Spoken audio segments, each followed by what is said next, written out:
Itong si Marco Beta po na hindi pa nakaupo bilang senador natin ay ganun na ang inaasta. Ganun na ang sinasabi. Paano na lang kaya kung siya ay nasa upuan na? Para sa akin po, kung tatanungin nyo, magiging anay po ito at magiging pasakit po ito. Nakita nyo sa kamera bakit siya tinanggalan ng kapangyarihan bilang membro ng committee? Kasi anay po siya.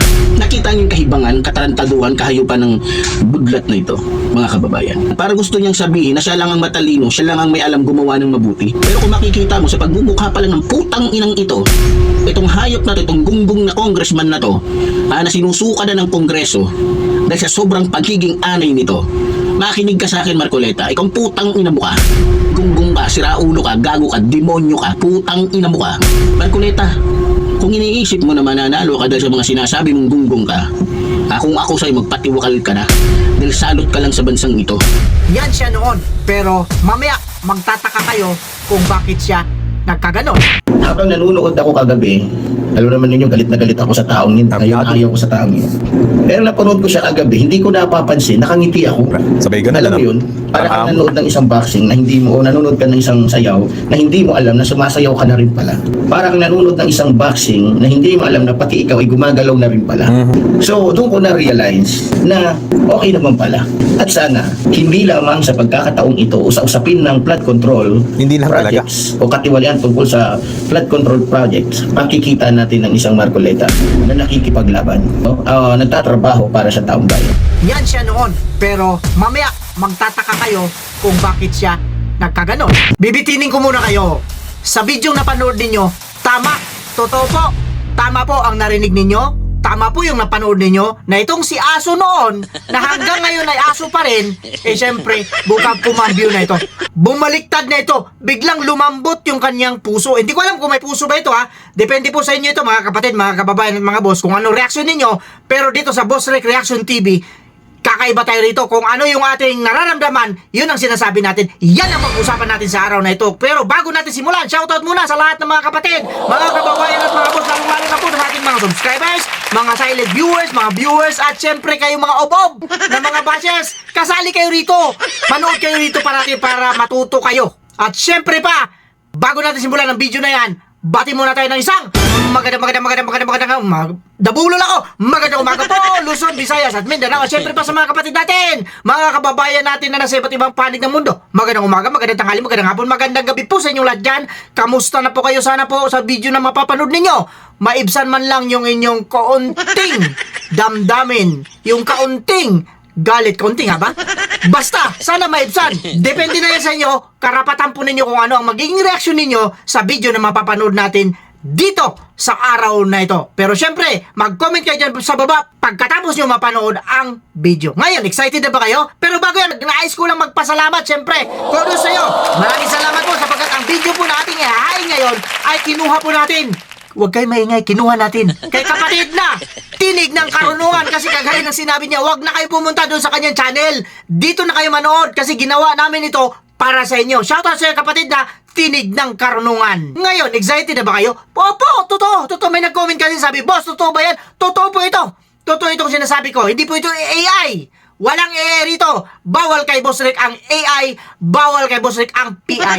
Kaya, kung ready na kayo, panoorin natin yung video na ito at nang maliwanagan din yung mga kaisipan ninyo kung totoo nga ba itong sinasabi natin. Pero syempre, parang gusto ko siguro, ipakita muna natin, mas maganda, ipakita natin kung gaano siya kagalit kay Senator Rodante Marcoleta noong nangangampanya pa lang ito. Eto pala ang dapat natin panoorin. So, Bob! Bob! Ready ka na ba? Huwag ka magbibigyan natin Bob eh. Ayan na. Ready na raw siya. Pasok na natin. Bob! Sige na, pasok na! Ulitin ko yung tanong pala, sorry. Papayag ba kayo? O ano bang uri ng politiko ang gusto nyo? Yung katulad ba niya na nagsasabing walang West Philippine Sea? O yung mga kaalyado ng ating Pangulo na nagsasabing merong West Philippine Sea na dapat nating kumbaga angkining atin? Ha? Merong West Philippine Sea na dapat nating ipaglaban. Alam nyo, ang ating Pangulo po, grabe po yung kanyang pagkadismaya nung narinig po niya yung isang congressman na nagsasabing walang West Philippine Sea. At mas lalo pong kumbaga sa Bisaya pa, kung sa English pala, na-discourage sa kanya yung mga Pilipino, maging yung mga Philippine Coast Guard. Alam niyo ba na ang mga Philippine Coast Guard araw-araw 24 oras sila po ay nagbubuwis ng buhay.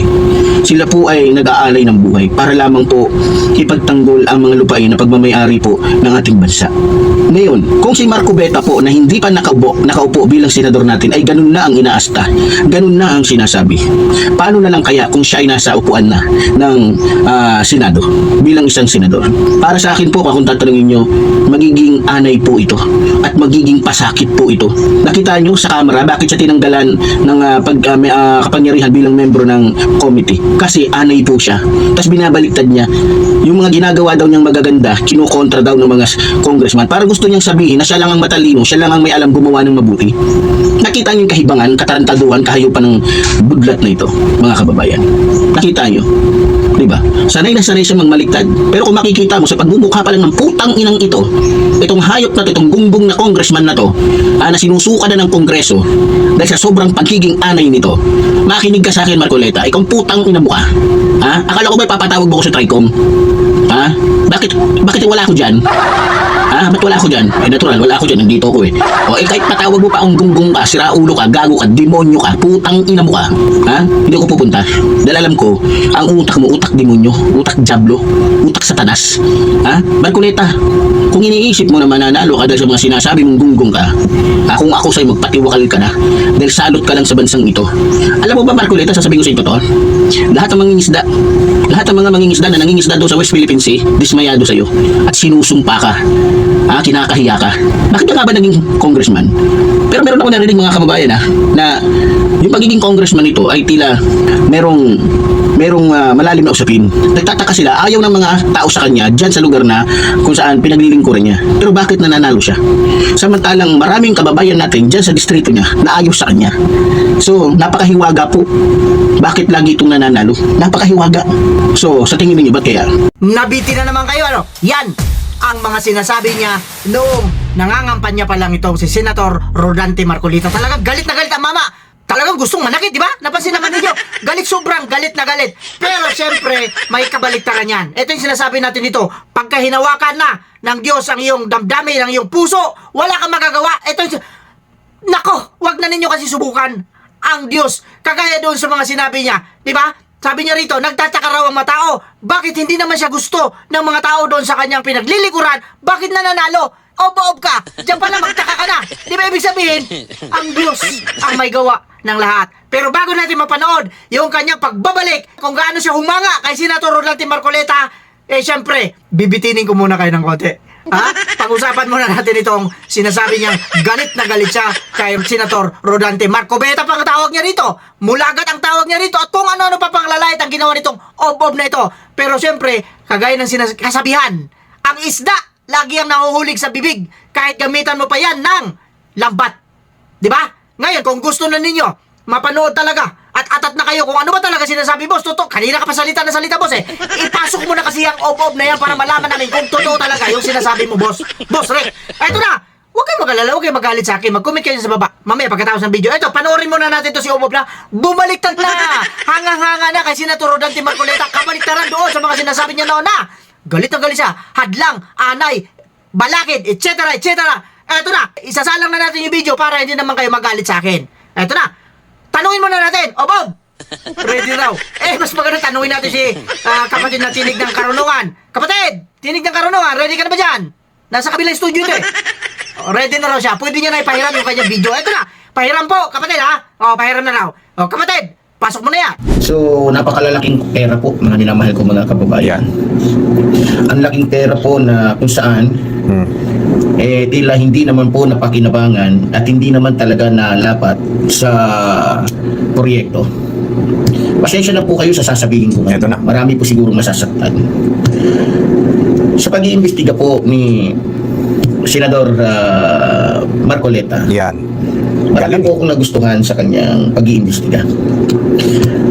At napansin ko, pinagmasdan ko, napapahanga niya ako sa kanyang pagtatanong, sa kanyang walang halong walang bias na pagtatanong. Yan. Naglalaro sa aking isipan. Hindi kaya hindi umatin yung ibang mga contractors na kasama doon sa top 15 na sinasabi o nabanggit ng ating mahal na Pangulo sa kadahilan ng inutusan sila ng mga kasabwat nilang mga politiko. Nako. Maaaring gobernador, maaaring congressman, at iba pa. Dahil baka lumabas ang pangalan nila sa Yun. pag-iimbestiga ngayon ng Blue Ribbon Committee na pinamumunuan ni Yan. Senador Marcoleta. Yun. Alam ko kagabi, lalong natakot ang ibang mga contractors na humarap. Kasi meron ako napanood, no, tinanong po yung isang nagmamay-ari ng kontrakto ng kumpanya. Ito po yung nagsabi na meron siyang o nakakuha siya ng 40 billion na halaga ng proyekto. Na kung saan ay sinabihan po ni Senador Marcoleta na alalahanin mo may martilyo ako dito sa tabi ko. Ngayon. At yung tao na yun ay nakatanggap ng pagbabanta kay Senador Marcoleta na kapag hindi ka nagsabi ng totoo, maaaring hindi ka na makauwi. At maaaring yun din ang kinakatakutan ng mga contractors o nagmamay-ari ng mga kumpanya na involved sa katiwalian ng flood control projects. Kasi nakita ko paano mag-imbestiga si Senador Marcoleta. Matindi. Hindi natin maitatanggihan. Habang nanonood ako kagabi, alam naman ninyo, galit na galit ako sa taong yun. Ngayon, ayaw ko sa taong yun. Pero napanood ko siya kagabi, hindi ko napapansin, nakangiti ako. Ganun Alam mo lang. yun? Para kang nanonood ng isang boxing na hindi mo, o nanonood ka ng isang sayaw na hindi mo alam na sumasayaw ka na rin pala. Para kang nanonood ng isang boxing na hindi mo alam na pati ikaw ay gumagalaw na rin pala. Di ba? So, doon ko na-realize na okay naman pala. Ngayon. At sana, hindi lamang sa pagkakataong ito o sa usapin ng flood control Hindi lang projects o katiwalian tungkol sa flood control projects, makikita natin ang isang Marcoleta na nakikipaglaban. No? Nagtatrabaho para sa taong bayan. Kasi sa nakikita ko, hindi siya hadlang sa mithiin ng ating mahal na Pangulo na panagutin yung may sala sa katiwalian o sa pagnanakaw sa pera ng taong bayan sa pamamagitan nga ng flood control projects. Bago tayo gumawa ng reaksyon natin dito, uulitin ko po, maraming salamat po kay kapatid na tinig ng karunungan sa pagpapahiram niya ng video na ito. Sapagkat dito po sa ating pagbablog, dapat lang na magtulungan tayo rito. Kung ganito tayo rito, sama-sama, kasali po kayo dyan na nasa ibaba. Mag-comment po kayo kung ano ang gusto ninyo doon sa mga video na napanood natin tungkol kay Ob-Ob. Ngayon, eto na yung reaksyon natin dito. Naniniwala ba kayo sa sinasabing tong Ob-Ob na ito? Kumbinsido ba kayo doon sa mga sinabi niya na talagang magaling itong si Senator Rodante Marcoleta sapagkat noong mga nakaraang video niya, galit na galit itong Ob-Ob na ito. Eto, reaction ko ito. Para sa akin lang ito kasi magkaiba tayo ng pananaw sa buhay rito. Hindi pwedeng kung ano yung gusto ko, yun din ang gusto ninyo. Kung ano yung gusto ninyo, yun din ang gusto ko. Magkaiba po tayo. Mayroon siguro mga bagay na magtutugma tayo pagka talagang pareha sa ikagaganda, ikabubuti ng mamamayang Pilipino. Basta't walang inapakan, walang kinakampihan, nandun tayo sa gitna parati. Eto na yung sasabihin natin dito. Malamang, kagaya ng sinabi niya, napanood niya na kung paano mag-imbestiga ito si Senator Rodante Marcoleta na walang kabayas-bayas. Hindi kagaya ng mga senador, hindi kagaya ng mga politiko na kanyang hinahangaan noon. Subalit, datapwat, nasaan na sila ngayon? Nakita ko ang galing ng investigasyon na ginawa ni Senator Rodante Marcoleta at napabilib ako. Hindi ko alam. Habang nanonood ako sa video niya, ay napapangiti na ako.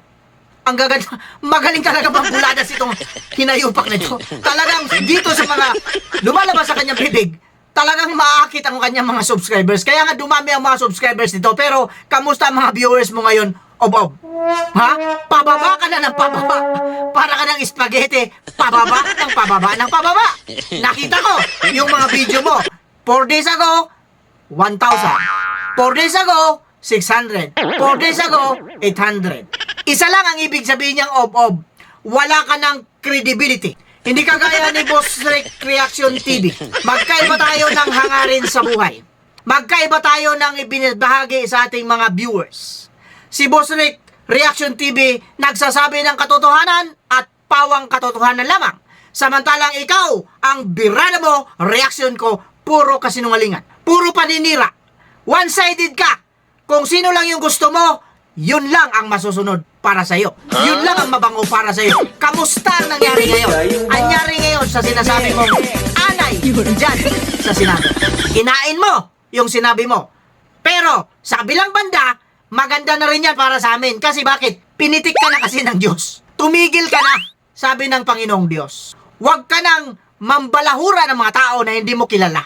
Do not judge a book by its own cover. Naintindihan mo? Hindi mo naintindihan yung kasi nga ob-ob ka. Diba? Kagaya ng ginawa mo kay Senator Rodante Marcoleta. Hindi mo ba nakita kung paano gumawa itong tao na ito? Ginudge mo na. Para kang nakakita ng isang pera na akala mo magkano lang ang halaga niyan. Hindi mo alam nung pinulot mo at kinuha mo nung nakita mo gold pala. Yan ang sinasabi natin dito. Makata minsan si Boss Rick, Reaction TV. Pag makakita tayo ng mga ganitong mga ob-ob ng mga tao. Ngayon, ipapaubaya kita dito sa aking mga subscribers na mga matatalino. Sila nang bahalang humusga sa iyo, pero syempre, saga ng akin. Hindi saga ng mamamayan ha, saga ng akin. Iba yon. Programa yon ng Iglesia ni Cristo sa Net 25 doon sa Net 25.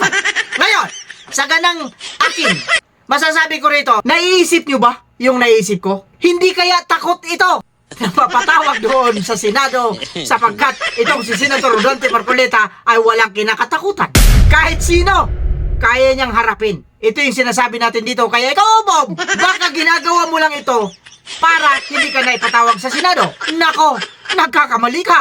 Diyan ka malalabat na babaliktad ka ngayon para hindi ka lang mapatawag ni Senator Marcoleta sa Senado. Ano sa palagay ninyo mga kapatid, mga kababayan at mga boss? May tama ba ako? O tinamaan itong lintik na ito? I-comment ninyo dyan sa baba at nang malaman din natin kung ano ang masasabi ninyo. Pero para sa akin, takot talaga ito. Boy! Takot ka na, boy! Takot ka na. Kaya ka na gumaganya ngayon. Gumaganong ka na, oh. Gumaganong ka na. Ha? Mabuti na lang at dahan-dahan ka ng inayos ng ating Panginoong Diyos. Ibig sabihin, tumalab yung mga panalangin ng mga subscribers ko rito, yung mga viewers ko rito, na ipanalangin na lang natin yan sa Ama. Talagang mababait ang Iglesia ni Cristo. Kagaya ng sinasabi ng marami. Ngayon, ikaw lang kasi ang ob-ob. Magmatigas ka hanggat gusto mo. Kasi, kagaya ng sinasabi ko rito, pag ang Ama na ang kumilos at siya nang gumawa, wala tayong magagawa. Ano ka ba? Mag-isip-isip ka? Kagaya nito, dala-dala ko. Bakit ko dala ito? Aso ka eh. O, sana nga, ngayon, ipakita mo kung sino ka. Ha? At kagaya na sinabi mo na bumilib ka kay Senator Marcoleta tungkol dito sa investigasyon sa flood control project, ha? Sana hindi magpahanggang dito lamang. Totoo yan. Kasi itong si Senator Marcoleta, kakaiba ito sa mga senador o mga politiko na sinasamba mo. Itong si Senator Marcoleta, FYI, for your information, si Senator Marcoleta, kaya niyang itaguyod ang batas na matuwid kahit sino pa yung kanyang sasagasaan. Bakit? Unang-una, wala siyang utang na loob. Wala siyang kupa-kupare. Wala siyang kaibigan. Wala siyang kamag-anak, etc., etc. Hindi kagaya sa mga politiko na iniidolo mo, sinasamba mo. Hindi natin alam kung sino-sino ang mga padrino ng mga yan. Kagaya na lang ni Senator Chis Escudero. Tinamaan ng litik, di ba? Hayag naman sa atin. Oh, kaya hirap silang, kumbaga sa boxing, kagaya na sinasabi mo, paano ka makakasapat? Paano ka makakasuntok na maayos kung may humahawak dito sa kamay mo?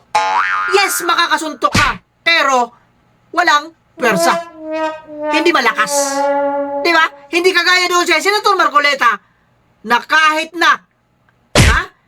anong gawin yan, kahit papitik-pitik lang yan, mayroon niyang force na sinasabi natin dito. Inahalin tulad ko lang doon sa boxing na ginawa mong halimbawa kagaya nung panonood mo sa video ni Senator Reaction Marcoleta at parang sayaw. Paano ka makagiling-giling kung mayroong humahawak sa biwang mo? Kung mayroon yung mayakap sa'yo? Diba? Common sense. Yan ang sinasabi natin dito. Kaya kayo mga kapatid, mga kababayan at mga boss, anong reaksyon ninyo sa pagbaliktad itong ob-ob na ito? Anong reaksyon mo sa pagsabi niyang bumilib siya kay Senator Rodante Marcoleta? Kayo na po ang bahala dyan sa baba at karapatan nyo yan kung ano man ang magiging reaksyon ninyo. Kung ano man yung mga nararamdaman ninyo, i-type nyo lang sa baba. At syempre, huwag nyo kalimutan yung gumagala dyan kulay pula para dumami tayo rito. At kagaya ng sinasabi natin dito, with that, kagaya ng sinasabi natin dito, mag-iingat po tayong lahat. Shout out sa inyong lahat. Shout out sa inyong lahat. Pwera lang sa mga tao Op, op. Op, op. Op.